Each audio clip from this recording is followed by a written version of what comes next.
ጌታ የተባረከ ይሁን። እግዚአብሔርን እጅግ አድርገን እናመሰግናለን። እግዚአብሔር በዝማሬ ተናግሮናል፣ በጸሎት በኩል ተናግሮናል። እግዚአብሔር ለዘላለም የተባረከ ይሁን። እግዚአብሔርን እጅግ አድርገን እናመሰግናለን። እንግዲህ እንደተለመደው የእግዚአብሔርን ቃል በእግሮቻችን ቁመን እናነባለን። አንዴ መጽሐፈ ነገሥት ቀዳማዊ ምዕራፍ 18 ነው የምንካፈል ዛሬ። ሁለት ምዕራፍ ውስጥ ብቻ ነው የምንቆመው፣ ሌላ የትም አንሄድም። ጌታ የተባረከ ይሁን። መጽሐፈ ነገሥት ቀዳማዊ ምዕራፍ 18 ከቁጥር 1 ጀምረን እግዚአብሔርን ቃል እናነባለን። በዚህ በቃሉ ውስጥ ደግሞ እግዚአብሔር ይናገረናል። ጌታ የተባረከ ይሁን። እሺ፣ ሁላችንም አብረን እናነባለን በማስተዋል። እግዚአብሔር ይመስገን። እስከ ቁጥር 15 ነው የምናነበው አብረን በጋራ። ከብዙ ቀንም በኋላ በሦስተኛው ዓመት ሂድ፣ ለአክዓብ ተገለጥ፣ በምድር ላይም ዝናብ እሰጣለሁ የሚል የእግዚአብሔር ቃል ወደ ኤልያስ መጣ። ኤልያስም ለአክዓብ ይገለጥ ዘንድ ሄደ። በሰማርያ ምዕራፍ ጸንቶ ነበር። አክዓብም የቤቱን አዛዥ አብድዩን ጠራ። አብድዩ እግዚአብሔርን እጅግ ይፈራ ነበር። ኤልዛቤልም የእግዚአብሔርን ነቢያት ባስገደለች ጊዜ እርሱ 100ውን ነቢያት ወስዶ 50ውን በዋሻ ውስጥ ሸሽጎ እንጀራና ውሃ ይመግባቸው ነበር። አክዓብም አብድዩን በአገሩ መካከል ወደ ውሃው ምንጭ ሁሉና ወደ ወንዝ ሁሉ ሂድ፣ እንስሶችም ሁሉ እንዳይጠፉ ፈረሶችንና በቅሎችን የምናድንበት ሳር ምናልባት እናገኛለን አለው። ሁለቱም የሚመለሱበትን አገር ተካፈሉ። አክዓብም ለብቻው በአንድ መንገድ፣ አብድዩም ለብቻው በሌላ መንገድ ሄዱ። አብድዩም በመንገድ ሲሄድ እነሆ ኤልያስ ተገናኘው። አብድዩም አወቀው፣ በግንባሩም ተደፍቶ ጌታዬ ሆይ ኤልያስ አንተ ነህን? አለ። ኤልያስም እኔ ነኝ አለው። እኔ ነኝ፣ ሂደህ ለጌታህ ኤልያስ ተገኝቷል በል አለው። አብድዩም አለ፣ እኔን ባሪያህን እንዲገድል በአክዓብ እጅ አሳልፈህ ትሰጠኝ ዘንድ ምን ኃጢአት አድርጌአለሁ? አምላክህ ሕያው እግዚአብሔርን ጌታዬ ይፈልግ ዘንድ ያላከበት ሕዝብ ወይም መንግሥት የለም፣ ሁሉም በዚህ የለም ባሉ ጊዜ አንተን እንዳላገኙ መንግሥቱንና ሕዝቡን አምሏቸው ነበር። አሁንም እነሆ ሂድ ኤልያስ ተገኘ ብለህ ለጌታዬ ንገር ትለኛለህ። እኔም ካንተ ጥቂት ራቅ ስል የእግዚአብሔር መንፈስ አንስቶ ወደማላውቀው ስፍራ ይወስዳል። እኔም ገብቼ ለአክዓብ ስናገር ባያገኝህ ይገድለኛል። እኔም ባሪያ ከትንሽነት ጀምሮ እግዚአብሔርን እፈራ ነበር።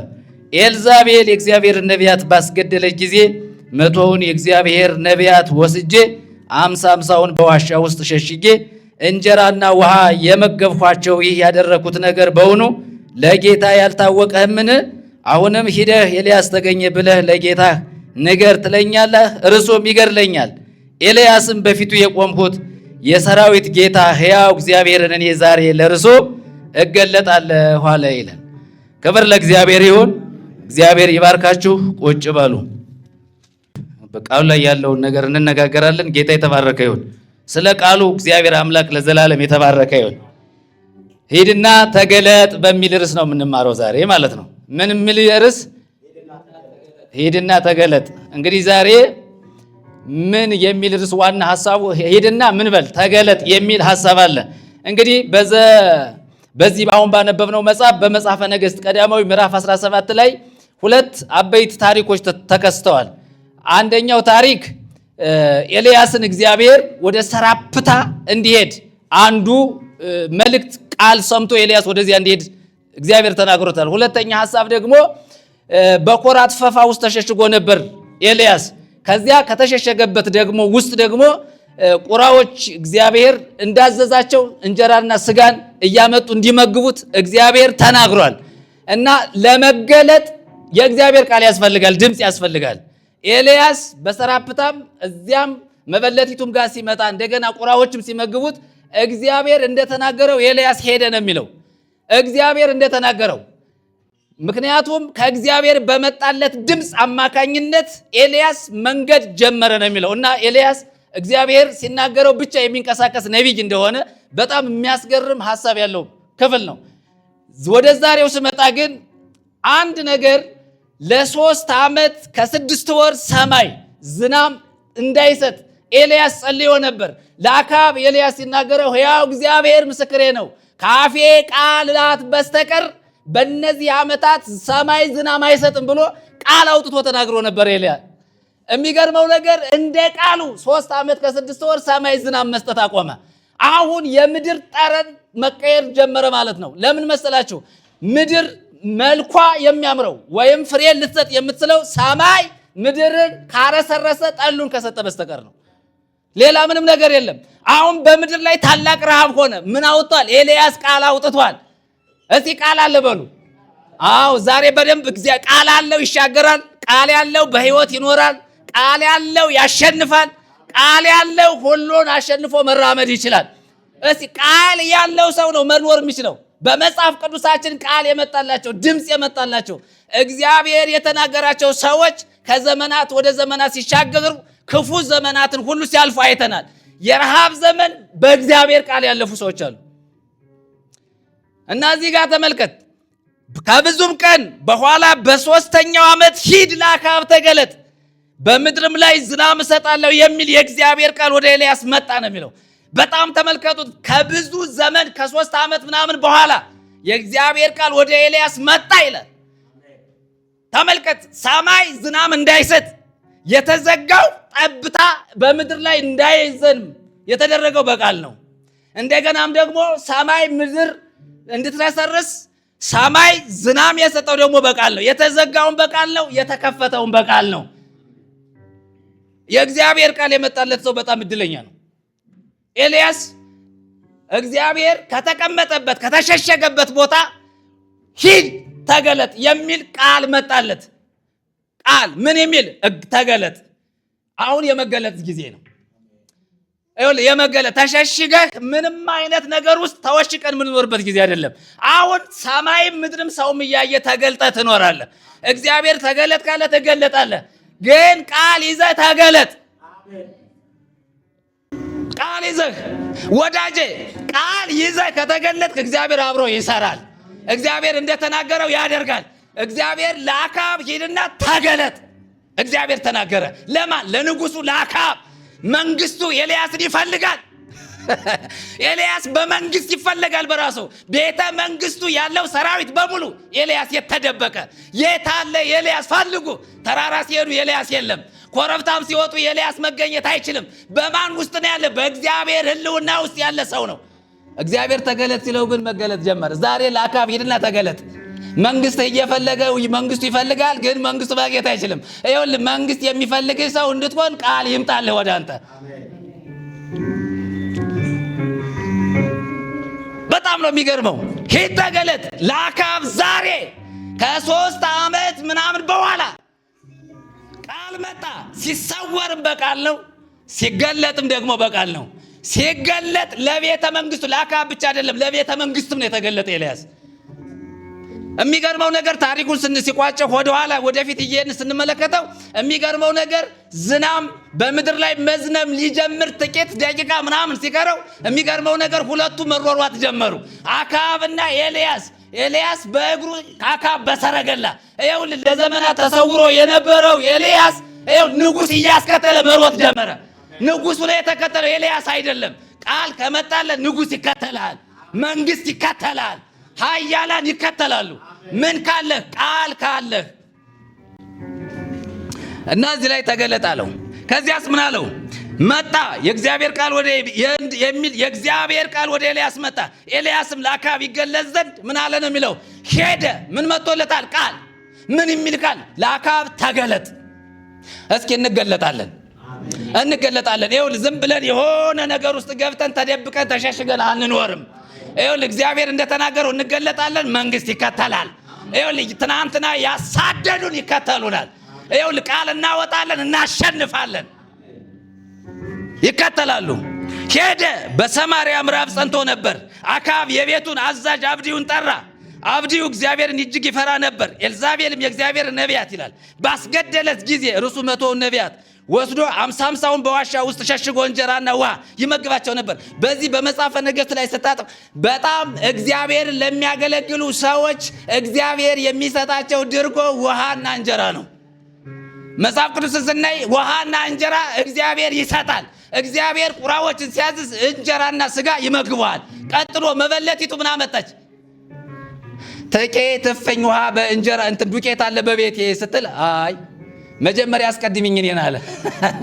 እንዴት ትላላችሁ? እንዴ አስቀድሚኝ፣ እኔን አስቀድሚኝ፣ ጓግረሽ አምጪና እኔ ልብላ፣ ከዚህ አንቺና ልጅሽ ትበላላችሁ። አይ እኔ እኮ ያሰብኩት ይችን ዱቄት ጋግረን በልተን ልንሞት ነው፣ በቃ አብቅቷል ታሪክ ስትል የለም አምጪ ግድ የለሽም እኔን አስቀድሚ፣ እግዚአብሔር የሚሰራውን ይሰራል። ጋገረችና መጣ፣ በላ፣ ከሷን በላች። ምንድን ነበር የሞታ ያ ነገር? በጣም ታሪክ ተቀይሮ ዝናም 3 ዓመት ከ6 ወር ተገዝቶ ዝናም የለም። ያ የድርቅ ዘመን አልፎ እግዚአብሔር ዝናም ማዝነብ እስኪጀምር ድረስ አንድም ነገር ከቤቱ አልጎደለባትም። አንድም ነገር። እዚህም ጋር ስንመጣ ይሄ አብድዩ የተባለው ሰው ነቢያትን ምን እያደረገ 50 እየሸሸገ ምን ይመግባቸው ነበር? ውሃና እንጀራ ይመግብ ነበር ይላል። በጣም የሚገርም እግዚአብሔርን የሚፈራ ሰው እንደሆነ ይናገራል። ግን በማን? በአካብ ቤተ መንግስት አዛዥ ነው ሰውየው። ቀላል ሰው አይደለም። እና ከዚያ በኋላ አካብም አብድዩን በአገሩ መካከል ወደ ውሃው ምንጭ ሁሉና ወደ ወንዙ ሁሉ ሂድ። ምን ሆኗል? እዚህ ጋር ድርቅ ነው። በቃ አንድ ነገር መፈለግ ያለበት ማን? ኤልያስ። ምን አለ? ድርቅ ነው። በድርቅ ዘመን ውስጥ በጣም ትልቅ አስቸጋሪ ነገር ውስጥ ነው አካባቢ ያለው። መንግስቱ ተናግቷል፣ ተናውጧል፣ መቀጠል አይችልም። ግን አካብ አንድ ነገር ወሰነ፣ ኤልያስን ማፈላለግ ጀመረ። ከዚያ ቦታ ስፍራ ተከፋፍለው አንተ በዚህ ሂድ፣ እኔ በዚህ ልሂድ። ሲሄድ ኤልያስና አብድዩ ተገናኙ። ለምንድን ያስፈለገው? መንግስት ራሱ ይፈልጓል ይሄን ሰውዬ። ሰውዬው የተደበቀው የት ነው? ቀርሜሎስ ተራራ የሆነ ጫካ ውስጥ ተቀምጧል። ግን መንግስት እየፈለገ ፈልገውታል፣ አላገኙትም። የለም አግኝታችሁታል ብሎ እስኪያምላቸው ድረስ ማለት ነው። ሰራዊቱ ኤልያስን ማግኘት አልቻለም። ከዚያ ፈልግ። ምንድነው የሚያፈላልግበት ምክንያት? ምንም የለም። ንጉስ ነው፣ ቤተ መንግስት ይዟል፣ ቤተ መንግስት ወርሷል። ግን አንድም ነገር የለም። ድርቅ ነው። በቃ መፍትሄው በማን ጋር አለ? በኤልያስ ጋር ነው። ምን አለ ኤልያስ ጋር? ቃል አለ። በቃል ሰማይ እንደተዘጋ በቃል ዝናብ እንደሚመጣ አካብ የሆነ ነገር አለው እና ማፈላለግ ጀመረ ማለት ነው። ማፈላለግ ጀመረ። በጣም አሁን የምናየው የቃሉን እንትን ነው የምናየው። ከዚያ ወደ ህይወታችን እንዴት እንደምናመጣው መጨረሻ ላይ እንትን እንላለን። አሁን ግን ኤልያስና አካብ ሁለቱ እንደገና አብድዩ የሶስቱ ሰዎች ታሪክ ግን በጣም አስገራሚ ነው። እና ከዚያ ምን ይላል? ወደ ውሃው ምንጭ ሁሉና ወደ ወንዝ ሁሉ ሂድ፣ እንስሶቹም ሁሉ እንዳይጠፉ ፈረሶችንና በቅሎችን የምናድንበት ሳር ምናልባት ይላል። ምናልባት የምናድንበት ምናልባት እናገኛለን አለው። የት ነው ፍለጋው? የድርቅ ዘመን ነው፣ ምንም የለም። ግን አካብ አብድዩን ምን ብሎ ላከው? ኤልያስን ፈልግ፣ ሄድና እስኪ አፈላልግ፣ ምናልባት የሆነ ነገር እስኪ እንፈልግ። ምን ሆነ የሚለው ቃሉን ተመልከቱስ። ፈረሶችንና በቅሎችን የምናድንበት ሳር ምናልባት። ይኸውላችሁ ንጉስ ስለሆነ ንጉስ በመንግስቱ የሚገርም ነገር ማዳን የሚችለው ነፍስ የለም። ምንም አይነት በመንግስቱ ንጉስ ይቀመጥ እንጂ ዙፋኑ ላይ ይቀመጥ እንጂ የድርቅና የመከራ ዘመን ከመጣ በራሱ ስልጣን የእንስሳንም የሰውንም ነፍስ ማስቀጠል አይችልም። ስለዚህ በቃ ነገሩ እያከተመ ነው። አማራጭ ኤልያስን ማፈላለግ የለም። የፈለገውን ያህል ስልጣን በዚህ ምድር ቢኖር ሰማይ ዝናብ እንዲሰጥ የሚያደርግ ስልጣን የለም። አንዳች ስልጣን የለም። ስልጣን የእግዚአብሔር ነው። ክረምትና በጋን ማፈራረቅ የሚችል እግዚአብሔር ነው። ስለዚህ አካብ የእንስሶቹን፣ የፈረሶቹን፣ የግመሎቹን እንደገናም የቤተ መንግስቱን ባለስልጣናት ህይወት ማስቀጠል ስላልቻለ የግድ ኤልያስ መፈለግ አለበት። ከዚያ ምናልባት ይላል። ከዚያ ሀገር ተካፈሉ። አካብም ለብቻው በአንድ መንገድ፣ አብድዩም ለብቻው በሌላ መንገድ። ሁለቱ ማንን ፍለጋ ነው የሄዱት? ማን ነው የሚፈልጉት? ኤልያስ ነው የሚፈልጉ። ለምንድን ነው? ያ ሁሉ ቤተ መንግስት ውስጥ ያለ ሰራዊት ምን ይሰራል? ለሞት ተቃርቦ በረሃብ በችግር ለማለቅ የሞት አፋፍ ላይ ነው የተቀመጠው። ኤልያስ አጠገብ ግን አንድ ነገር አለ። የእግዚአብሔር ቃል አለ። እግዚአብሔር እንደተናገረው ስለሚናገር ቃሉ ደግሞ ጠብ አይልም። ስለዚህ ሁለቱ ፍለጋ ሄዱ። ማንን? ኤልያስን። ከዚህ አብድዩም በመንገድ ሲሄድ እነሆ ኤልያስ ተገናኘው ይላል። አብድዩም አወቀው ይላል። ሁለቱ ምን አሉ? ለአካብ አይደለም የተገናኘው። ለሁለቱ አንድ የሆነ ነገር የሚተዋወቁበት ነገር አለው። ኤልያስና ማን? አብድዩ። ግን አብድዩ ምን አደረገው ነው የሚለው? አወቀው። ማንን? ኤልያስን። ተዋወቁ። ከዚያ በኋላ በግንባሩም ተደፍቶ ጌታዬ ኤልያስ አንተ ነህን አለው። ኤልያስ ምን ነኝ? ሂደህ ለጌታ ለኤልያስ ተገይቷል በል አለው ይላል። ምን በል? ኤልያስ ተገይቷል ብለህ ለአካብ ንገረው። ትናንት ሲያስፈልግ ነበር እኮ ሰውዬ። መንግስት ይኸው የአካብ መንግስት ኤልያስን ይፈልጋል፣ ግን የአካብ መንግስት ኤልያስን ማግኘት አልቻለም። ግን ኤልያስ የተገለጠው ለአብድዩ ነው። አብድዩ ደግሞ ምን አለው? ሂድና ዛሬ ኤልያስ ተገኝቷል ብለህ ለጌታ ለአካብ ንገረው ሂድና ሄደ ይላል። አብድዩም አለ እኔን ባሪያን እንዲገድል በአካብ እጅ አሳልፈህ ትሰጠኝ ዘንድ ምን ኃጢአት አድርጃለሁ? ለምን መሰላችሁ? አብድዩ ኤልያስን እንዳገኘ ወዲያው ኤልያስ ተገኝቷል ብሎ ለአካብ መልእክት ለመናገር ሕያው እግዚአብሔርን እኔ ፈቀቅ ስለ አንተ ብትወሰድ ወደ ሌላ ስፍራ ቢወስድህ አካብ እኔን ይገድለኛል። ኤልያስን እግዚአብሔር ይኸው እንደሚፈልገው ወደ ሆነ ስፍራ እንደሚወስደው ይሄ ሰውዬ ታሪክ ያውቃል። ምናልባት አንተን ቢወስድህ ኋላ መጥቼ አካብ አንተን ፈልጎ ቢመጣ ባያገኝህ እግዚአብሔር ነጥቆ ሆነ ተራራ ላይ ወስዶ ቢሸሽግህ ባያገኝህ እኔንም ችግሩ እኔ ጋር በእኔ ህይወት ላይ የሆነ ነገር ልትፈጥርብኝ ነው አለው። እንዴት? ሕያው እግዚአብሔርን አልሄድም። እግዚአብሔር ተገለጥ አይደል ያለው? እግዚአብሔር ተገለጥ ስላለው ኤልያስ መሰወር አይችልም። አሁን ምንም ይምጣ፣ መንግስትም ይምጣ፣ አካብ ሰራዊቱን አስከትሎ ይምጣ፣ እግዚአብሔር ተገለጥ ስላለው ኤልያስ ከአብድዩ መሰወር አይችልም። እግዚአብሔር ተገለጥ ካለ ምንም ይሁን መገለጥ አይቀሬ ጉዳይ ነው። ተቀጥላለ እና የሰውዬ ተመማሉ። ሁለቱ አጥልቀው ተመማሉ። በቃ አብድዩ የሚፈራው ነገር አለ። እግዚአብሔር ኤልያስን ወደ ሆነ ተራራ ቢወስደው እንደገና ደግሞ አካብ መጥቶ እንደተባለው ባያገኘው የሚል ኃይለኛ ስጋት አለው እና የሰውዬ በጣም ደጋግሞ ኤልያስ ጋር ተነጋገረ። ከዚያ በኋላ አምላክ ሕያው እግዚአብሔርን ጌታዬ ይፈልግ ዘንድ ያላከበት ህዝብ ወይም መንግስት የለም ይላል። እግዚአብሔር የተባረከ ይሁን። አብድዩ ምን አለው? አካብ ጌታዬ አካብ አንተን ያላስፈለገበት አንተን ያልፈለገ መንግስት ህዝብ የለም። መንግስት ይፈልገዋል፣ ግን ኤልያስ መገለጥ አልቻለም። ለምን? እግዚአብሔር ቃል እስኪናገረው የእግዚአብሔር ቃል ወደ ኤልያስ እስኪመጣ ድረስ ኤልያስ በራሱ ለአካብ መገለጥ አይችልም። ስለዚህ እግዚአብሔር ለአካብ እንዲገለጥ የነገረው እግዚአብሔር ነው። አካብ ለፍቷል፣ ደክሟል። መንግስቱ ኤልያስን ሲፈልግ ነበር፣ ግን አላገኘውም። እግዚአብሔር ካልገለጠ በስተቀር ማንም አንተን ገልጦ ቁም ነገር ላይ ሊያውል አይችልም። እግዚአብሔር ግን ይገልጣል፣ እንደተናገረው እግዚአብሔር ይገልጣል። ስለዚህ እግዚአብሔር መገለጥን ያመጣል በቃል። በምንድን ነው የሚያመጣው? በቃል። ለመገለጥ ምን ያስፈልጋል? ቃል ያስፈልጋል። ለክፉ ሰዎች መገለጥ ምን ያስፈልጋል? ቃል ያስፈልጋል። በህይወት ለመኖር ምን ያስፈልጋል? ቃል ያስፈልጋል። መልእክተኛ ለመሆን ምን ያስፈልጋል? ድምፅ ያስፈልጋል።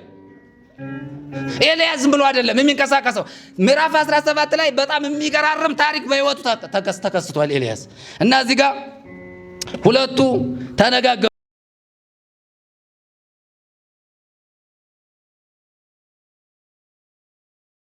በቃ ኤልያስ እንዳልተገኘ አላገኛችሁም ወይ? እውነቱን ንገሩኝ።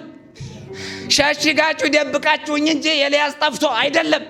አረ እንደው ንጉሥ ሆይ 1000 ዓመት ንገስ አላገኘነውም ኤልያስን። እግዚአብሔር ይኸውልህ እዚያ ትርምስምሱ ይወጣል። በረሃብ ሊያልቅ መንግስቱ ተናውጧል። አካብ ግራ ገብቶታል። እንስሳው እንዴት ይቀጥል? ግመሉ እንዴት ይቀጥል? ቤተ መንግስቱ ባለስልጣናቱ እንዴት ይቀጥል? የረሃብ ዘመን ነው። 3 ዓመት ከ6 ወር ዝናብ የለም፣ ጠብ የለም። ችግር ላይ ወደቀ ንጉሱ።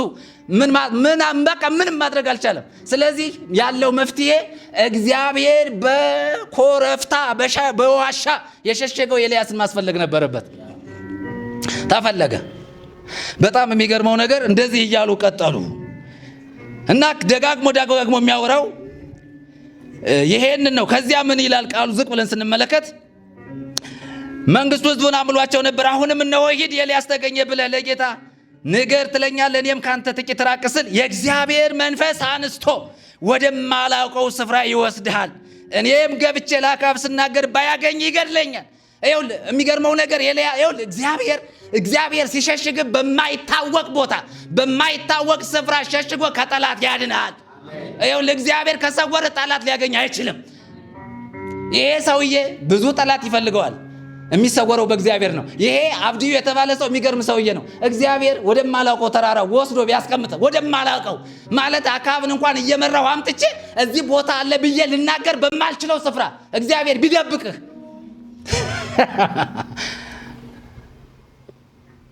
ቢደብቅህ ምን አማራጭ አለ ሲሉ አይ ሕያው እግዚአብሔርን ይላል። ከዚያ በጣም የሚገርም ነገር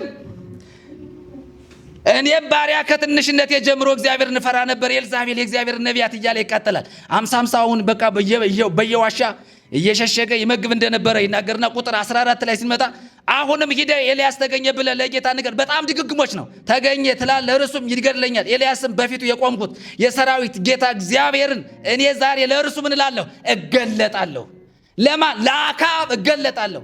እግዚአብሔር ተገለጥ ብሎታል። አዎ ኤልያስ እግዚአብሔር እንደተናገረው እገለጣለሁ ለአክዓብ አለ። እንቀጥል። ከዚያ አብድዩም አክዓብን ሊገናኘው ሄደ፣ ነገረውም። አክዓብ ኤልያስን ሊገናኘው መጣ። አክዓብም ኤልያስን ባየው ጊዜ እስራኤልን የምትገለባበት አንተ ነህ አለው። አሁን አክዓብ ሲመጣ ተቸግሯል። አልተቸገረም? መጀመሪያ ላይ ተቸግሯል። በምን የተቸገረው? የድርቅ ዘመን ነው። እንስሳቱ ሊሞቱ ነው። ሳር ለማጨድ ድንገት በተለያየ ስፍራ የሆነ ሳር ቅሬታ ካለ እናምጣ ብሎ ከአብድዩ ጋር ቦታ ተከፋፍሎ የሄደ ሰው ነው። ትናንትና በችግር ውስጥ የነበረ ሰውዬ የሚገርመው ነገር ኤልያስን ሲያገኘው ምንድን ያለው? በእውኑ እስራኤልን የምትገለባበት አንተ ነህ? አንተ ነህ የምትገለባብጠን? እንደዚህ በችግር ላይ ችግር የምታመጣብን አንተ ነህ ወይ ሲለው ምን አለው? የእግዚአብሔር ትእዛዝ የምትገለባበት አንተ ነህ አለው። ኤልያስም እስራኤልን የምትገለባብጡ የእግዚአብሔርን ትእዛዝ ትታችሁ በአሊምን የተከተላችሁ አንተና የአባት ቤት ናችሁ እንጂ እኔ አይደለሁም። መልሱ ምቱ ቀላል አይደለም። ምቱ እኔ አይደለሁም አንተና ቤትህ ነህ። ይህንን ሁሉ መከራ የምትገለባብጥ ራስ ነህ። ከዚያ በኋላ የሚገርመው ነገር ይሄ የቃላት ውርወራው ቀላል አይደለም። እና አንተ ነህ፣ እኔ አይደለሁም እስራኤል የምገለባብጣቸው፣ አንተ ነህ። የምትገለባብጥበት ደግሞ ባሊምንና አስታሮትን ምን እያመለክ ትገለባብጣለህ። አንተ ነህ እግዚአብሔርን ትእዛዝ፣ ሕግ፣ ቃል ትተህ ጣዖትን እያመለክ እስራኤልን የምትገለባብጥ አንተ እንጂ እኔ አይደለሁም። ዛሬም አሉ እንደዚህ የሚገለባብጡ፣ ግን በእግዚአብሔር ጋር ይገለበጣሉ። ከዚያ ምን ይላል? እኔ ቶሎ የቃሉን ሐሳብ በደንብ እንድንረዳው ስለፈለኩ ነው። አንተና የአባት ቤት ናችሁ እንጂ እኔ አይደለሁም። አሁንም ልከ እስራኤልን ሁሉ በኤልዛቤል ማዕድ የሚበሉትን 450 የባል ነቢያት 400 የማምለኪያ ጸድ ነቢያት ወደ እኔ ወደ ቀርሜሎስ ተራራ ሰብስብ አለ። እግዚአብሔር የተባረከ ኤልያስ ሰብስብ፣ ዛሬ አለቅህም። ስንት ናቸው? 400 የማምለኪያ ጸድ ምን አሉ? ነቢያት አሉ። 450 ደግሞ ሐሰተኛ ነቢያቶች አሉ። ዛሬ በእውኑ ሕያው እግዚአብሔር ምስክሬ ነው። እነዚህን ጠንቋዮችና አስመታኞችን እነዚህን የሐሰተኛ ነቢያቶችን አለቃቸውም፣ ታመጣለህ ወደ ተራራ አለው። ሰብስብ ቃል ሟርተኛውን ሰብስበህ ትመታለህ። ሰብስብ አለው። ከዚያ በኋላ ተሰበሰቡ ይላል። ሰብስብ። አክዓብም ወደ እስራኤል ልጆች ሁሉ ልኮ ነቢያቱን ሁሉ ወደ ቀርሜሎስ ተራራ ሰበሰበ። ኤልያስም ወደ ሕዝቡ ሁሉ ቀርቦ እስከ መቼ ድረስ በሁለት ሐሳብ ታነክሳላችሁ? እውነት የሚገርመው ነገር አክዓብ ምን አደረገ? እነዚህን 850 ጣዖት አስመላኪዎችና ወይም ደግሞ አምላኪዎች ጠራቸው። ጉየት ቀርሜሎስ ተራራ ላይ ኑ፣ ወደዚህ ወደ ተራራው። ከዚያ መጡ ይላል። ከዚያ ወደ ቀርሜሎስ ተራራ ሰበሰባቸው፣ መጡ። ከዚያ ምን የሚላቸው ጥሩ ሰበሰበ። አክዓብ ሰበሰበ። አክዓብ ምንድነው የመሰለው? የድርቅ ዘመን ነው፣ የመከራ ዘመን ነው። የሚገርመው ነገር የአክዓብ መረዳትና የኤልያስ ሐሳብ አልተገናኘም። እዚህ ጋር አንተ ነህ የምትገለባብጥ፣ እኔ አይደለሁም። የሚገለባብጡንባ ዛሬ ያሳያለሁ።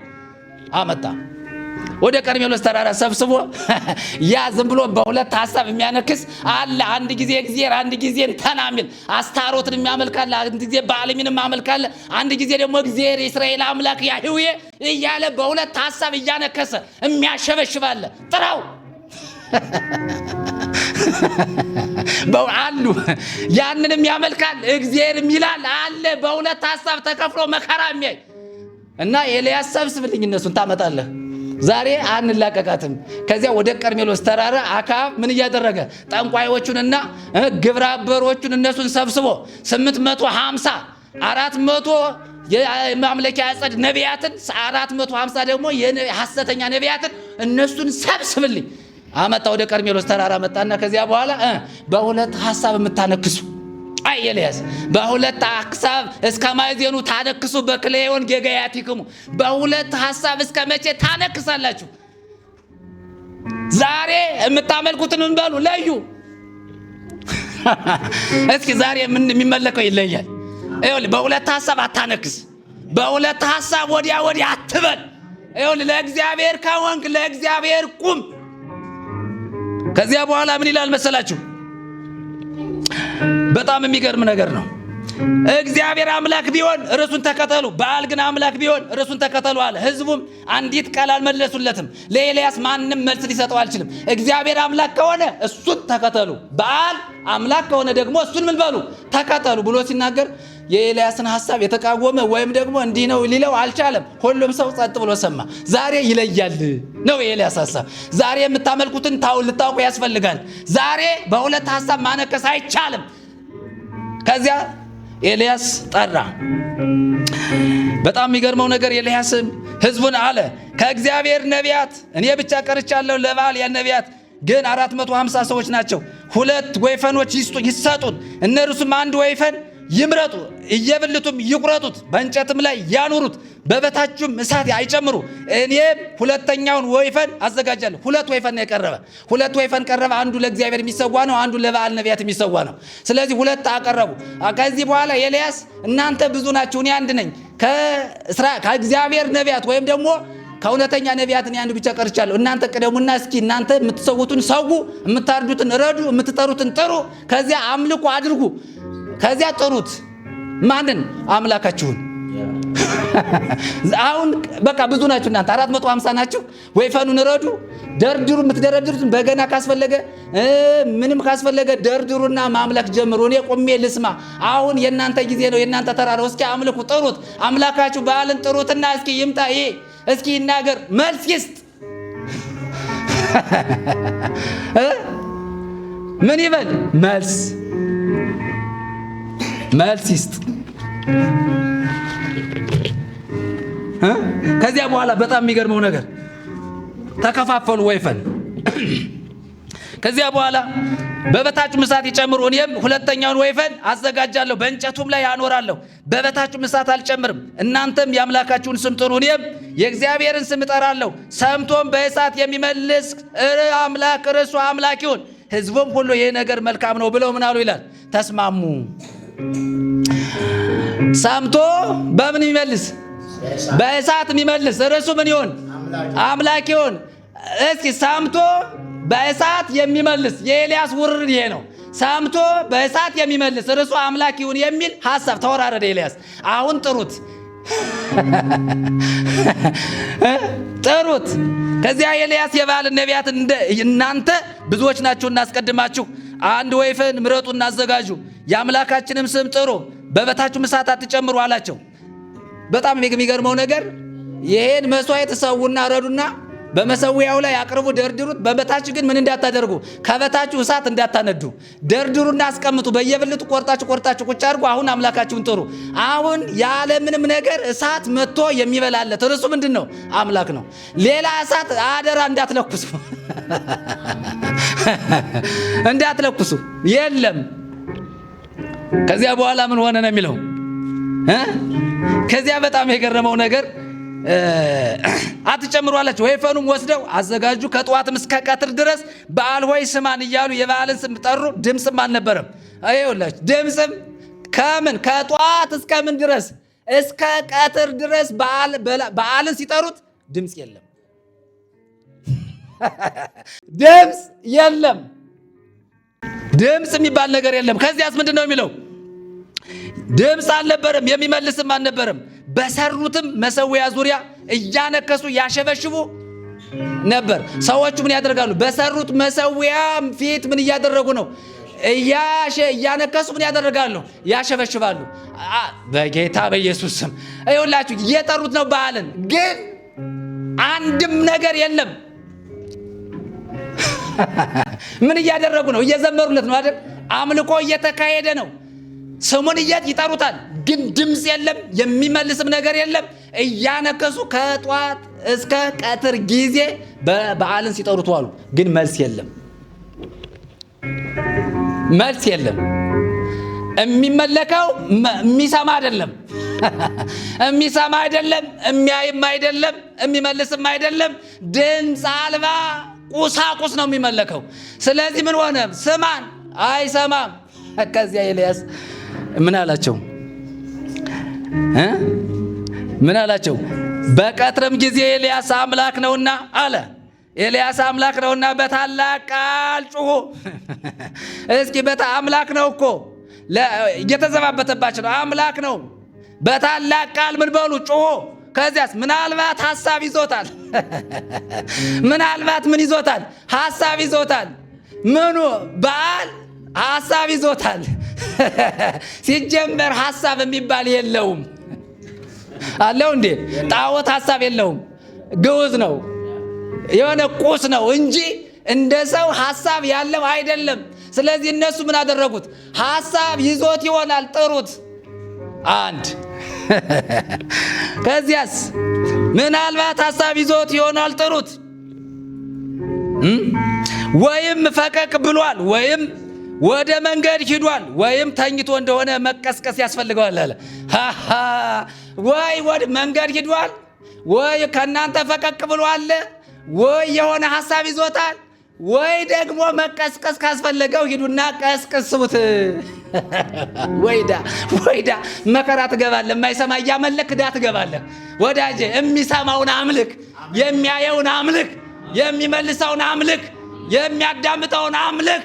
በመከራ ቀን የሚሰማን ሰምተህ ታዘዝ። ከዚያ የለም ያስፈልገው ይሆን? እስኪ ሂዱና ቀስቅሱት። ስንት የሚቀሰቀሳለ?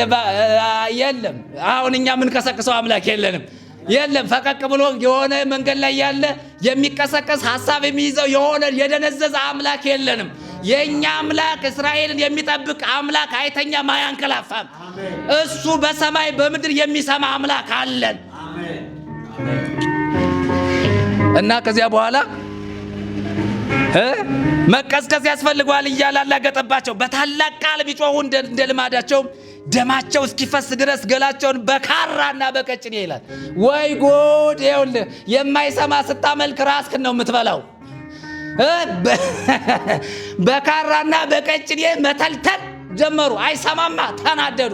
ኧረ ስማ እንባክህ ስለ ደማችን ብለህ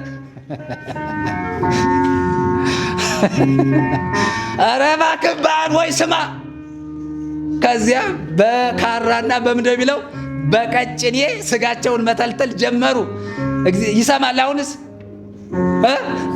ዛሬ በሰንሰለት ስንቱ ጀርባውን የሚገርፋል መሰለ፣ ደሙን የሚያፈስ ዛሬ በራሱ ስጋ በራሱ ስራ በራሱ ነገር ለመዳን አምላኩን ለማወቅ የሚተጋ ስንት መከራ የሚከፍላል። የፈለገው ይሆን ተልትለው እንጂ እግዚአብሔር አይሰማም። እና ከዚያ በኋላ ይዋጭሩ ነበር። ቀትርም ካለፈ በኋላ መስዋዕተ ሰርክ ሲደርስ ትንቢት ይናገሩ ነበር። ምን ነው ደግሞ ትንቢት ተናጋሪ ናቸው። የማይሰማ አምላክ እያመለኩ ትንቢቱን ከየት ተቀበሉት? ትንቢት ይናገራሉ። የማይሰማ እያመለኩ የማያይ የማይሰማ መልስ የማይሰጥ ግዑዝ ቁስ የሆነ ነገር እያመለኩ ደግሞ ምን ያደርጋሉ? ትንቢት ይናገራሉ። ምን አይነት ትንቢት? የውሸት ትንቢት። ይኸውልህ የውሸት ትንቢት ምንጩ ከማይሰማ ነገር ነው። እና ምንጩ ተመልከቱት። እና ደግሞ ነቢያት ናቸው እንደለመዱት ትንቢት መናገር ጀመሩ። ይመልስ እንዴ ነቢይ ከሆነ ታዲያ ለምን አይናገርም? የሐሰተኛው ነቢይ እንዴ እየሆነ ስላለው ነገር ለምን መልእክት አያመጣም? ለምን ድምፅ አያመጣም? የለም ምንም የለም። እና ሲቀጥል ምን ይላል? ትንቢት ይናገሩ ነበር፣ ድምፅም አልነበረም። ትንቢት እየተናገሩ ግን ምንም መልስ የለም። የሚመልስና የሚያደምጥም ምን አልነበረም። ከዚያ ይህንን ከቋጨ በኋላ ኤልያስ ሕዝቡን ሁሉ ወደ እኔ ቅረቡ አላቸው። ሕዝቡም ሁሉ ወደ እርሱ ቀረቡ። ፈርሶ የነበረውንም የእግዚአብሔርን መሠዊያ ምን አለ ይላል? አበጀ። አሁን ኤልያስ አያቸው፣ በቃ አያቸው፣ እድል ፈንታ ሰጣቸው። ጥሩ አምላካችሁን ይሰማ እንደሆነ ይመልስ እንደሆነ በእሳት የሚመልስ ከሆነ በዓል በእውነት ዛሬ ይመለካል። ጥሩት። በምንም ተአምር ከቀትር እስከ ቀትር ድረስ ከጧት ጀምሮ እስከ ቀትር ድረስ ሲፈለግ ነው ሰውየው የለም። በዓል የሚባል ነገር የለም። ትንቢት ይናገራሉ፣ ግን የሚያደምጥም የሚመልስም የለም። እንዴት ትንቢት እየተነገረ ትንቢት እየተነገረ የሰራዊት አምላክ እግዚአብሔር እንዲህ ምናምን እየተባለ ትንቢት እየተነገረ እንዴት መልስ የለም? ዛሬም በዘመናችን ብዙ ትንቢቶች አሉ፣ ግን መልስ የለም። እውነቱን እንነጋገር። ብዙ ነቢያት፣ ብዙ ትንቢት ተናጋሪዎች አሉ፣ ግን ጠብ የሚል በምድሪቱ ላይ የለም።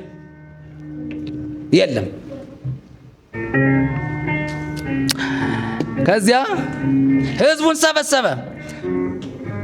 ሕዝቡም ሁሉ ወደ እርሱ ቀረቡ። ፈርሶ የነበረውን የእግዚአብሔር መሠዊያ አበጀና ኤልያስም ስምህ እስራኤል ይሆናል የሚል የእግዚአብሔር ቃል እንደደረሰለት እንደ ያዕቆብ ልጆች ነገድ ቁጥር 12ቱን ድንጋዮች ወሰደ። ከድንጋዮቹም ለእግዚአብሔር ስም መሠዊያ ሰራ። በመሠዊያም ዙሪያ 2 መስፈሪያ እህል የሚይዝ ጉድጓድ ቆፈረ። ኤልያስ ምን ቆፈረ? ጉድጓድ። በማን? በ12ቱ ነገደ እስራኤል ቁጥር ጉድጓድ ቆፈረ። የእስራኤልን አምላክ መሠዊያ ምን አደረገ? አደሰ። መጀመሪያ መታደስ ያለበት ነገር አለ። መታደስ ያለበት ነገር ስለነበረ ምንም ነገር ከማቅረቡ በፊት መሠዊያውን አደሰ። መሠዊያውን። እግዚአብሔር የተባረከ ይሁን። ይኸውልህ መሠዊያችሁን አድሱ። ምንም ነገር ከማድረጋችሁ በፊት መሠዊያችሁን አድሱ። ኤልያስ በ12ቱ ነገደ እስራኤል ጉድጓድ አስቆፍሮ በመጀመሪያ ያደረገው መሠዊያ ማደስ ነው። መሠዊያ ማደስ። ከዚያ በኋላ ሄደ። የረከሰ ነገር ስለነበረ መታደስ ስለሚያስፈልገው የተበላሸ ነገር ስለነበረ መቀየር መለወጥ ስለሚያስፈልገው ኤልያስ ቅድመ ዝግጅቱ መሠዊያ መስራት ነው፣ ማበጀት ነው። ከዚያ በኋላ ምን ይላል? ሰራ። በመሠዊያውም ዙሪያ 2 መስፈሪያ ያህል የሚይዝ ጉድጓድ ቆፈረ። እንጨቱንም በተርታ አደረገ። ወይፈኑንም በብልቱ ምን አለ? ቆረጠ። አንድ ወይፈን ቀርቶ ነበር። አንዱን የበዓል ነቢያት ለበዓል ራሳቸው ምን አድርገውታል? ሰውተውታል። እንደገና ምን አድርገውታል? አቅርበውታል፣ መስዋዕት አድርገውታል። በዚያ ምንም የመጣ ለውጥ የለም፣ የመጣ ድምፅ ሐሳብ የለም። ስለዚህ አንድ ወይፈን ቀርቶ ነበር። ኤልያስ ድርሻውን ያዘና ምን አደረገ? ሰዋ፣ ቆረጠ። በእንጨቱም ላይ ያኖረና 4 ጋን ውሃ ሙሉ። እንዲህ በጣም የሚገርመው ነገር 4 ምን በል ጋን ውሃ ምን በሉ እንዴት ሆኖ 4 ጋን ውሃ ሙሉ በሚቃጠለው መስዋዕትና በእንጨቱም ላይ ምን በሉት እንዲህ ነችና።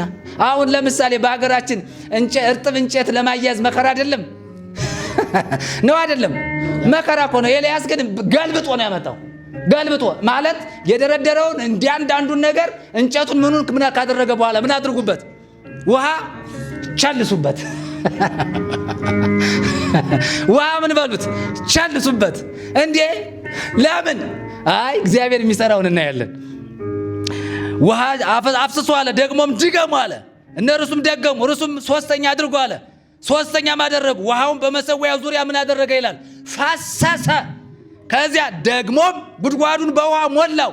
መስዋዕተ ሰርክ በሚቀርብበት ጊዜ ነቢዩ ኤልያስ ቀርቦ አቤቱ የአብርሃምና የይስሐቅ የእስራኤል አምላክ ሆይ አንተ በእስራኤል ላይ አምላክ እንደሆንክ እኔም ባሪያ እንደሆንኩ ይህንም ሁሉ በቃል እንዳደረግኩ ዛሬ ይገለጥ። አንተንም ደግሞ እንደመለስክ ይህ ሕዝብ ይወቅ ያውቅ ዘንድ ስማኝ፣ አቤቱ ስማኝ አለ። የእግዚአብሔርም እሳት ወደቀች፣ የሚቃጠለውንም መስዋዕቱንም እንጨቱንም ድንጋዩንም አፈሩንም በላች። በጉድጓዱም ውስጥ ያለውን ውሃ ምን አደረገ ይላል? እግዚአብሔር ማለት ሰምቶ በእሳት የሚመልስ አምላክ ነው። ማን ማለት? እግዚአብሔር ማለት ሰምቶ በእሳት ውሃም ቸለስክበት፣ ዝናብም አረሰረሰው፣ ጎርፉም መጥቶ ሞላው። ምንም አይነት ነገር ይሁን እግዚአብሔር የትኛውም ስፍራ ላይ መብላት ከፈለገ መብላት ይችላል። ላስ አደረገችው ይላል። የእግዚአብሔር እሳት መጣና ጥርግርግ አደረገ። ውርርዱ በጣም የሚገርም ነው። የበዓል ነቢያት ግን አንድ ታምር አልሰራም። አንድ ነገር የተከናወነ ነገር የለም። እግዚአብሔር ይኸውላችሁ ሰምቶ በእሳት የሚመልስ አምላክ ነው። እግዚአብሔር ሲመልስ በሚያስገርም ባልጠበቅነው እኛ ባልገመትነው መንገድ እግዚአብሔር መልስ ይሰጣል። የኤልያስ አምላክ ዛሬም አልተቀየረም። የእስራኤል ቅዱስ እግዚአብሔር ዛሬም አልተለወጠም። ብቻ ቃል ይናገራችሁ እግዚአብሔር እና ከዚያ በኋላ ቀላል ታሪክ አይደለም የተደረገው። ምንድን ይላል ኋላ ቀጣይ? ላስ አደረገች ይላል። ሕዝቡም ሁሉ ያንን ባዩ ጊዜ በግንባራቸው ተደፍተው እግዚአብሔር እርሱ አምላክ ነው፣ እግዚአብሔር እርሱ አምላክ ነው አሉ። ኤልያስም ከበዓል ነቢያት አንድ ሰው እንዳያመልጥ ያዙ አላቸው ይላል። በጣም የሚገርመው ነገር ኤልያስ እግዚአብሔር ሰምቶ በእሳት ከመለሰ በኋላ የበዓል ነቢያትን አንድ እንዳያመልጥ ያዝ። ሰውየው ቀላል አይደለም፣ ቀላል አይደለም ሰውየው። በጣም የሚገርመው ነገር ህይወቱ በጣም ገለልተኛ ነው። በቃ በኮረፍታ ውስጥ የሚኖር ነው። የሆነ በግለልተኝነት የሚኖር ነው። በጣም የኤልዛቤልን በጣም ነው የሚፈራት። በጣም ነገር ይፈራል፣ ይሸሻል ሰውየው። ግን እግዚአብሔር ደግሞ በጣም ነው የሚጠቀምበት፣ በጣም ይጠቀምበታል። ስለዚህ ኤልያስ አሁን እነዚህ እግዚአብሔር አምላክ ነው ተብሎ ከታወጀ በኋላ እንዳይሄድ አንድ እንዳያመልጥ አምጡልኝ አለ። አምጡልኝ አምጡልኝ። ይዟቸው ወዴት ሄደ ነው የሚለው? ያዙ አላቸው። ያዟቸውም ኤልያስም ወደ ቂሶን ወንዝ ወስዶ በዚያ ምን አላቸው ይላል? በቃ አሳረዳቸው። አንድ ነቢይ ነው አልሱ። እነሱ ስንት ናቸው? 450 ናቸው። እንደገናም ደግሞ 400 የማምለኪያ አጸድ ደግሞ አሉ። ጠቅልል አደረገና መታ። ምን ማን አለ ከኤልያስ ጋር? እግዚአብሔር አለ። እግዚአብሔር ሰምቶ በእሳት የሚመልስ አምላክ ነው።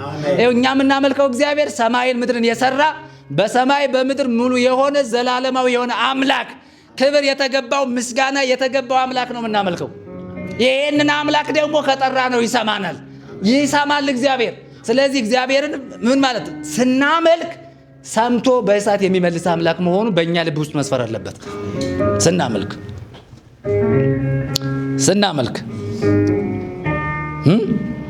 ከዚያ አንድ ሐሳብ ልጨምርና እንትን እያልኩ ሄዳለሁ። ከዚያ የሆነ ነገር አንድ ነገር የዋና የመጀመሪያው ሐሳብ ቁጥር ይሄ ስለ ዝናም የነበረው ሐሳብ እዚህ ጋር ቀጣይ ይመጣል። እነዚያ ከታረዱ በኋላ ይኸውላችሁ ምድሪቱን ያጎሳቆሉትን ነገሮች ሳታጸዳ እግዚአብሔር ስራ አይሰራም።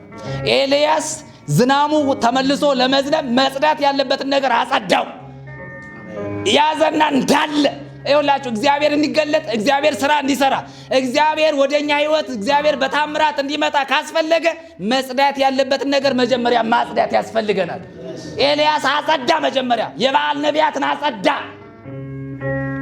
አስወገደው እንዳለ በሙሉ ጠራርጎ ካጠፋ በኋላ ከዚያ ወደ ዋና ሐሳቡ ይመጣል። ወደ ዋና ሐሳቡ ስንመጣ ኤልያስም አክዓብን የዝናቡ ውሽንፍር እጅግ ነውና ተነስተህ ውጣ ብላም ጠጣም አለው ይላል። ከዚያ በኋላ ያ ሁሉ ነገር ከተቀየረ በኋላ የበዓል ነቢያቶችን ፈጽሞ ካስወገደ በኋላ ኤልያስ ለማን መናገር ጀመረ? ለአክዓብ መናገር ጀመረ። አሁን ዋና ሐሳቡ ምንድነው? ዝናብ እንዲዘንብ ነው የሚፈለገው። ዝናብ እንዲመጣ ስለሚፈለግ ቅድሚያ መጽዳት ያለበት ነገር አለ። ዝናብ ቢዘንብ እነዚህ የበዓል ነቢያቶች ምድሪቱን ስለሚያጎሳቁሏት መጀመሪያ እግዚአብሔር በኤልያስ ተበቀላቸው፣ አፈራረሳቸው። እግዚአብሔር ይኸውላችሁ በመጀመሪያ ደረጃ መጽዳት ያለበት፣ መታደስ ያለበት፣ መለወጥ ያለበት የህይወታችን ክፍል መነካት መቻል አለበት። እግዚአብሔር እንዲሰራ በህይወታችን መለወጥ አለብን ማለት ነው። ሌሎችም እንዲሁ ከዚያ በጣም የዝናቡ ውሽንፍር እጅግ ነውና ተነስተህ ውጣ ብላም ጠጣም አለው። አክዓብም ሊበላና ሊጠጣ ወጣ። ኤልያስም ወደ ቀርሜሎስ አናት ወጣ፣ ፊቱንም በጉልበቱ መካከል አድርጎ በግንባሩ ተደፋ ይላል።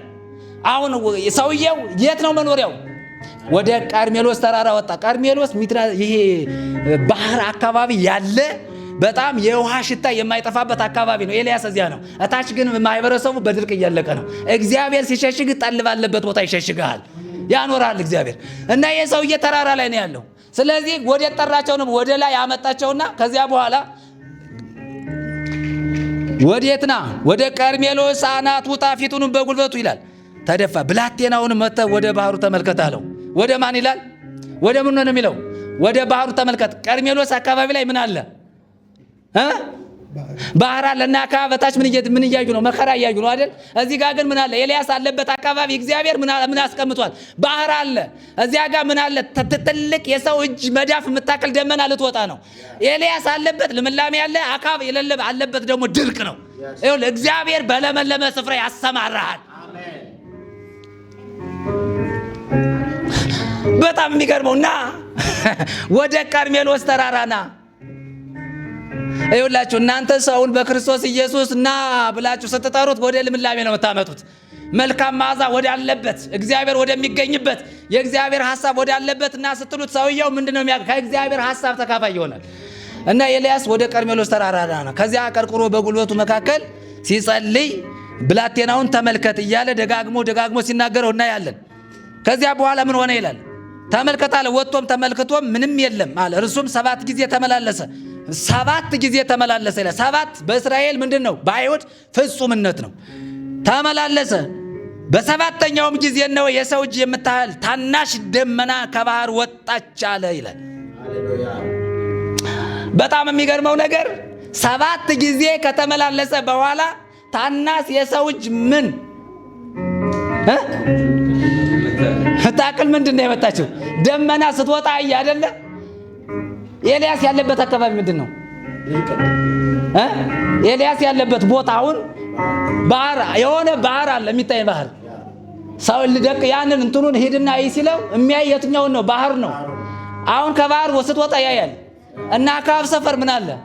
ድርቅ ነው። ግን አካብን ወዴት ነው የጠራው? ወደ ቀርሜሎስ ተራራ ና ብሎ አመጣው ነው የሚለው። ከዚያ በኋላ ምን ሆነ ይላል? ዝናም ያለው የቱ ጋር እንደሆነ በደንብ አድርገን ወጣ።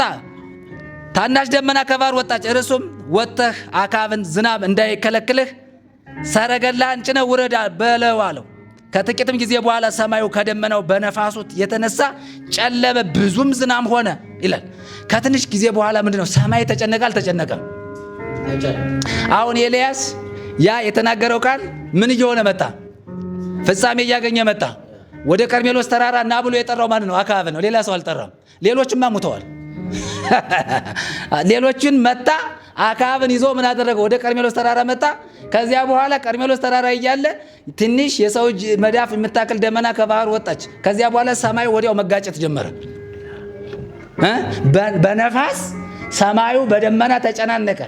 ከዚያ ምንድን ነው ያለው? የዋለ ያደረ ዝናብ እንዳያገኝ ሰረገላህን ጭነህ ምን በል ሮጥ።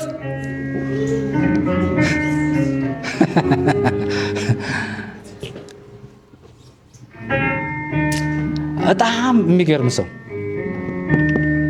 ከዚያ በኋላ ምን ይላል? አካብን በሰረገላው ተቀምጦ ወደ ኢይዝራኤል ሄደ። የእግዚአብሔርም እጅ በኤልያስ ላይ ነበረች። ወገቡንም አሸንፍጦ ወደ ኢይዝራኤል እስኪገባ ድረስ በአካብ ፊት ምን ይለው? በአካብ ፊት በማን ፊት? ሰረገላ ያለውና በእግር የሚሮጥ አንድ ነው። ሰውየው ምን ጭኗል? አካብ የሚሮጠው በምንድን ነው? በሰረገላ ነው። ኤልያስ የሚሮጠው በምንድን ነው? በእግር ነው። ምን አለ ግን ኤልያስ ላይ? የእግዚአብሔር እጅ ኤልያስ ላይ አለ። አሁን ንጉሥ ነው አይደለ? ይሄ ሰውዬ በብዙ ሰራዊት የሚጠበቅ የሚታጀብ ንጉሥ ነው። ትናንትና ኤልያስን ሲነቅፍና ሲያሳድድ የነበረው ንጉሥ ኤልያስ ከተገናኘው በኋላ ሰረገላ ጭኖ መሮጥ ጀመረ። ግን ማን ነው ቀዳሚው? ኤልያስ ነው የቀደመው አይደለ? ይኸው ንጉሥ የሚገርም ነገር ትናንትና ተራ የተባለን ሰው ኤልያስን መከተል ጀመረ። ከኤልያስ በስተጀርባ ኋላውን እየተከተለ መሮጥ ጀመረ። ይኸውላችሁ እግዚአብሔር ከእናንተ ጋር ከሆነ የማይከተላችሁ የለም። እግዚአብሔርን ካስቀደማችሁ፣ እግዚአብሔር በእናንተ ላይ እጁን ካሳረፈ የማይከተል ትውልድና የማይመጣ ነገር የለም። ግን ከእግዚአብሔር ጋር መስማማት ግን እንደ ኤልያስ ያስፈልጋል። ከእግዚአብሔር ድምፅ መስማት ያስፈልጋል። ከእግዚአብሔር ቃል መስማት ያስፈልጋል። ከእግዚአብሔር ጋር መጣበቅ ያስፈልጋል። እግዚአብሔር የተባረከ ይሁን። እግዚአብሔር ከማን ጋር ነው? ከእኛ ጋር ነው። እግዚአብሔር መልካም ነው። እግዚአብሔር የተባረከ ይሁን። ስለዚህ ሉቃስ 4 ቁጥር 23 ጀምሬ ላንብና በዚህ ሐሳብ እንጠቀልላለን። እርሱም ያለ ጥርጥር ይህን ምሳሌ ባለመድኃኒት ሆይ ራስህን ፈውስ፣ በቅፍርናሆም እንዳደረግከው የሰማነውን ሁሉ በዚህ በገዛ አገርህ ደግሞ አድርግ ትሉኛላችሁ አላቸው። እንዲህም አለ፣ እውነት እውነት እላችኋለሁ ነቢይ በገዛ አገሩ ምን አይልም ከቶ አይወደድም። ነገር ግን እውነት እውነት እላችኋለሁ በኤልያስ ዘመን 3 ዓመት ከ6 ወር ሰማይ ተዘግቶ ሳለ በምድር ሁሉ ብርቱ ራብ በነበረ ጊዜ በእስራኤል ብዙ መበለቶች ነበሩ። ኤልያስም በሲዶን አገር ወዳለች ወደ ሰራፕታ ወደ አንዲት መበለት እንጂ ከነርሱ ወደ አንዲቱ አልተላከም። በነቢዩ በኤልሳ ዘመንም በእስራኤል ብዙ ለምጻሞች ነበሩ። ከሶርያዊው ከኔማን በቀር ከነርሱ አንድስ እንኳ አልነጻም። በምኩራብም የነበሩ ሁሉ ይህን ሰምተው ቁጣ ምን ሞላባቸው? ማን ነው ተናጋሪው? ይሄንን ኢየሱስ ነው እየተናገረ ያለው። ይሄንን የኤልያስን ታሪክ ጠቅሶ መናገር ሲጀምር ሰሚዎቹ አይሁድ፣ ጸሐፍት፣ ፈሪሳውያን በኢየሱስ ምን አደረጉ ይላል? ተቆጡ። ተቆጡ። ከዚያስ ምን ይላል? ተቆጡ፣ ቁጣ ሞላባቸው። ተነስተውም ከከተማ ወደ ውጭ ምን አሉት? ማንን? ወይ ጉድ! አሁን ከከተማ ወደ ምን አወጡት ነው የሚለው? ምን ሊያደርጉት? ኢየሱስን ምን ማድረግ ነው የሚፈለገው? መጣል። ኤልያስ በገዛ ሀገሩ ተከብሯል አልተከበረም? እታች የኤልያስን ታሪክ ስንመለከት እየሸሸ ነው የኖረው። በድሎት አይደለም ኤልያስ የኖረው። በጣም በኮረብታ በዋሻ በፈፋ የሆነ ነገር ውስጥ እየገባ ነው። በጣም አንድ የምትፈራ ማናለች? ኤልዛቤል የምትባላለች። በጣም ነው የሚፈራት። ይሸሻል። እና እዚህ ጋር ኢየሱስ የኤልያስን ታሪክ የጠቀሰበት አንድ ነገር አለው።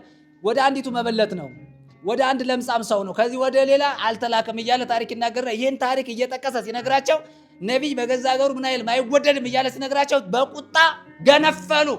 ከዚያ በኋላ ኢየሱስ ምን ሊያደርጉት ነው? ወሰዱት ይላል። አወጡት፣ ይጥሉትም ዘንድ ከተማቸው ተሰርታባት ወደ ነበረች ወደ ተራራው አፋፍ ወሰዱት። እርሱ ግን ምን ይላል? በመካከላቸው አልፎ ሄደ። በመካከላቸው ምን አድርጎ? አልፎ። ይኸውልህ እግዚአብሔር ማሳለፍ ይችላል። ይኸውልህ የፈለገው ነገር እኔ ኢየሱስን ተመልከቱት። ሌላም ጥቅስ ልመልከት። ሌላም ጥቅስ የተወሰነ ጥቅስ በጣም ነው የሚገርመው። ምን ብሎ ሄደ ነው የሚለው? አልፎ አልፎ ምን አለ? ሄደ። ከዚያ አልፎ ሄደ ካለ በኋላ ዮሐንስ 8:59 ላይ ሄዱ። አንድ ሰው ዮሐንስ 8:59፣ አንድ ሰው ዮሐንስ 10:39። የዮሐንስ ወንጌል ምዕራፍ 8:50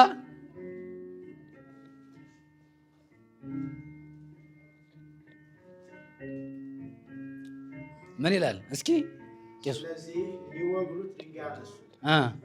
ኢየሱስ ግን ተሰወራቸው፣ ከመቅደስም ወጥቶ በመካከላቸው አልፎ ሄደ።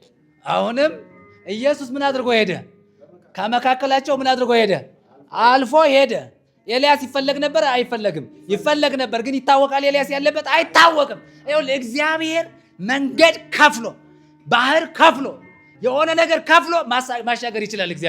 እግዚአብሔር ተመልከቱት። ኢየሱስ አሁን ምንድነው ያስቆጣቸው? ምን ያስቆጣቸው? ቁጣ ሞላባቸው። ከዚያ ወስደው ምን ማድረግ? ወደ ገደል ምን ማለት ደግሞ ምን ላይ እንደሚጥሉት እንደሚናገር ታውቃላችሁ? መጽሐፉ እኮ እኔ ተንኮለኛ ነው ራሱ። አንዳንዴ ምን እንደሚል ታውቃላችሁ? ይኸውላችሁ ሉቃስ ላይ ቅድም ያነበብነው ላይ ምን ይላል? ይጥሉትም ዘንድ ከተማቸው ተሰርታባት ወደ ነበረች ወደ ተራራ አፋፍ ይላል። ማለት ከላይ አንስተው ወደ ታች ሲወረውሩት ይተርፋል? አይተርፍም። ታዲያ እግዚአብሔር በጥበቡ ማሳለፍ እንዴት ይሳነዋል? ለዚህ እኮ ነው እግዚአብሔር አንዳንድ ነገሮችን ከአቅማችን በላይ የሆኑትን እግዚአብሔር ያሳልፈናል። ይኸውልህ ተራራ ላይ አውጥቼ ወረውራለሁ ሲል እግዚአብሔር በስሩ ያሳልፋል። እግዚአብሔር የተባረከ ይሁን። አሁን ይሄ ሰውዬ ባለመድኃኒት ሆይ ተባለ። ራስህን አድን። ራሳቸው ትንቢት እየተናገሩ ለራሳቸው ድምፅ የማይመጣላቸው መልእክት የማይመጣላቸው ምንም ነገር ግን ይናገራሉ፣ ይለፈልፋሉ፣ ግን ምንም አይነት ጠብ ነገር የለም። እና ዮሐንስ ላይ ስለዚህም ሊወግሩት ድንጋይ አነሱ። ለምንድነው ሊወግሩት የፈለጉት?